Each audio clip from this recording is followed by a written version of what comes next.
Hey everybody! Welcome to another episode of Trenny and C. I am Trenny. This is C. Today we have something very special. Yeah, it is special. Tis, replied Aunt Helga. Simpsons reference.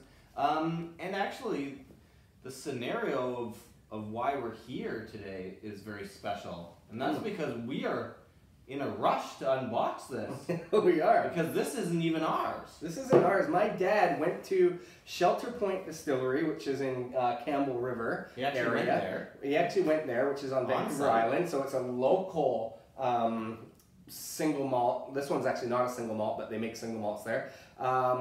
And he went and bought it, and he's been itching to open this thing. But yeah, basically he gave us an ultimatum, like, either you hurry up and unbox that, or I'm drinking it, and you can F right off, the two of you. He's been salivating to open this. So we're going to open it for him, do a couple of quick little samples, see what we think of it. I'm excited. I have actually toured this distillery before. We might throw in some pictures, maybe in a different review. Or maybe in the full review. Yeah. Anyway, but it's very beautiful up there. Yeah. This one is the Artisanal Cask Strength Whiskey. It is 57.2% alcohol, 750 milliliters, product of Canada. This is bottle 753 out of 1,088. Well, that's not it that is many. not a single malt. However, it is a blend of malted barley, and rye. Oh. So it's technically a blend, but I think it behaves more like a single malt. So I have seen this in the store. Yeah. It was this one actually that I saw. And it is right around that $100, little over $100 with taxes in. Okay, cool. So it's a pretty penny, so the expectations are high. And we have tried a little bit of this stuff at whiskey festivals before, and it's pretty damn good. When I tried it, I remember it being good. But yeah. Well, hey, my memory's a little fuzzy from that. Just gonna read the back. It says sunsets and sea air, unofficial ingredients in every bottle. Oh, cute. Point. So okay, cute. Want me to do the thing? It's your family's bottle. This is interesting because it's a glass cork. I don't know if you can see that. Glass cork. Very cool. Okay, what do we got here? We got a little pull tab. Making sure everyone can see it. And then, here we go. Is it a glass cork gonna pop? I don't know. Oh, it's like a decanter. That's the tone of it. Ah, it's got good tones. That's interesting. I can get down for that. Except it has the plastic on my stuff. I'll work on that. Okay, so we've got some nice Glencairn glasses here. Pour us a decent sample. The initial cork smell, just for whatever it's worth, kind of smelled like soft cidery. Like, really? Like Strongbow. Interesting. But it's just, that means nothing. That means nothing. Okay. A glass cork, who knows what it I really want takes to in. get plastic off. teeth.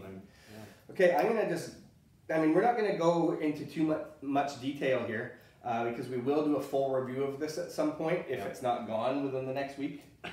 Probably. You might need to pour a sample and take off with it so your dad doesn't drink it all without us. So we're going to do...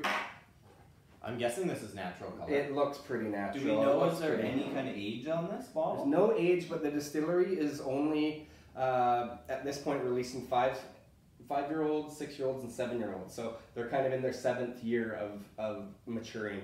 It looks, just swirling the liquid around the glass, it looks like it has some weight to it. Oh, it definitely does. It's like mine hasn't even moved yet.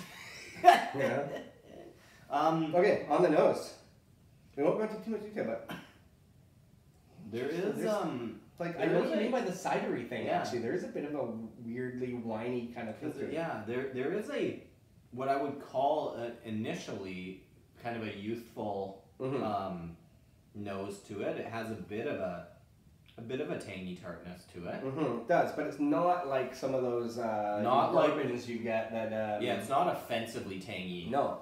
Like this has a nice nose. It's a characteristic. Yeah. It's just a character to it. Yeah, at this point. And it's, I guess, apparently in British Columbia and where we are located specifically on the island, it does age at a bit of a faster rate. What kind of casks were these in? Do we know? I'm not 100% sure. We'll be talking about that in the full review. Because let's say it has a bit of a scotchiness to the nose, but it's like it's lightly scotchy. Yeah. It's not like because that barley is not. I don't know. It's almost like a. Well, I'm sure it's a malted barley. I think it says malted barley, but so it's probably components of almost like a single malt, but then a little bit of rye. Yeah, a little bit. Okay, let's taste this thing.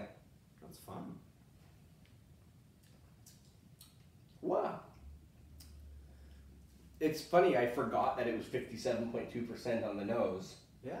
but on the flavor, it's definitely. I don't know. It didn't knock my socks off with the alcohol punch. Like it Yep. had.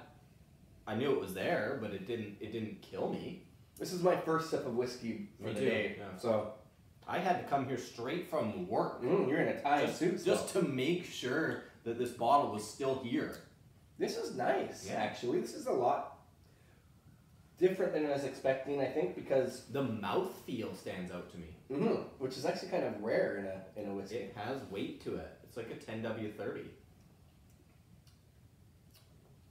And it's got that tang that you're talking about, but it's not offensive like a really, really young whiskey that's been aged in some crappy barrel. It's kind of unlike anything I've had, It really is. It's unique. It's really quite good. but different. Like Very I'm different. trying to process it right now. And I'm struggling Yeah, I think there's this. because it's like, is it a Scotch? You You have a know, s- like not in that it's from Scotland, but is it that malted barley? Is Is it it that a style? rye? Is it a Scotch style? Is it a rye style? It's kind of this. It's a hybrid. It's a hybrid, but it also has that, like, your first reaction of it having a cidery thing. On the mid palate, it has this tang to it. That might be the kind of fresher styles of oak. But it has a freshness to it. This is also aged right by the ocean. Big farmland area. So But it's not salty. no, not yet. Not yet. Maybe after a couple of years it would be. And it's not sweet either. This bottle's gonna need a chance to open up, I think. Yeah. But as it goes down, I think the flavors are gonna really start to pop on this one.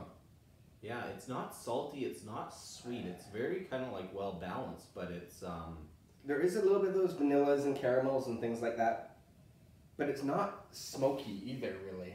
You know, there's a like. we keep telling you what it's not. But it's not. Well, Well, what is it? We're kind of trying to figure out the Scotch style because the stills at this distillery are made by Forsyth, which is the main place in Scotland that makes the majority of the copper stills. They have a wash still and a spirit still. So it's made very traditionally, and it's made by a master distiller from Scotland. So it's all the components are there to be a Scotch style. With a unique. However, it's made on Vancouver Island, so Right, it's 'cause not it has you the know. Canadian characteristics too. Or Yeah. it can follow Canadian law, which gives you some different kind of options there.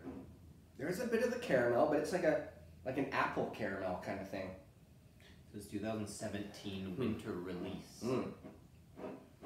Anyway, This is a curious concoction. yeah, if you guys can get a hold of a bottle wherever you are, or maybe email the distillery and find out where you can get it, it's definitely worth trying. And I would go to the distillery website, which is shelterpoint.ca, because I'm sure it has a lot more information on there. But I'm really intrigued. good.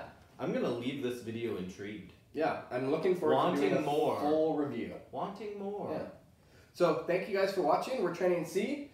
Subscribe on YouTube if you haven't already. Click like, all that good stuff. Leave a comment. All right, cheers. Cheers, Ace.